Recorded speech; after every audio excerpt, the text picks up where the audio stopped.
Anime fans, how would you explain the plot of JoJo's Part 1 Phantom Blood? Let's see if we can cover it real quick. Of course, it goes without saying, spoilers ahead for JoJo's Part 1 Phantom Blood. I'd start with how the father of Dio Brando, Dio Brando, rescued George Joestar, the father of Jonathan Joestar. I say rescued, but Dio actually thought George was dying, so he was about to leave them for dead and steal all their belongings. But because of this misunderstanding, Dio ends up gaining the favor of George Joestar. So when Dio dies of natural causes, he gives word to George Joestar to adopt his son Dio. But yeah, they don't get along and Dio goes as far as killing Jonathan's dog. Rest in peace, Danny boy.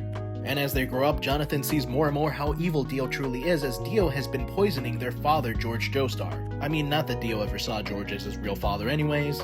Jonathan confronts Dio about this and says he's going to expose him for the villain he truly is. But because Jonathan exposes Dio, Dio actually plots to kill Jonathan. He plans to use the stone mask, a relic that he discovers when blood is placed upon it ends up puncturing the skull of any human it's placed on. But after playing around unaliving people with the mask, Dio comes to realize that this mask turns people into vampires. Vampires with a deadly allergy to sunlight. But of course, as he's cornered like a rat, Dio ends up turning himself into a vampire. And this leads into the main story of JoJo Part 1. As vampire Dio escapes and creates his vampire army, Jonathan ends up encountering and getting trained by William Zappelli, who teaches him the way of Haman, the way to basically channel his breathing to channel the energy of the sun into his body.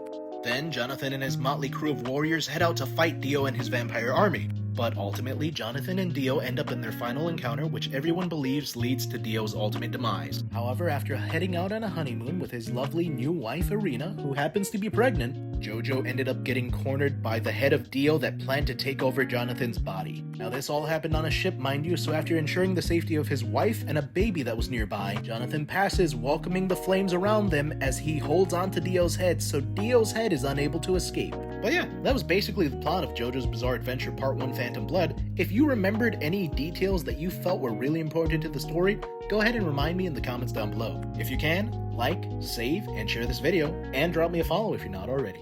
Take care.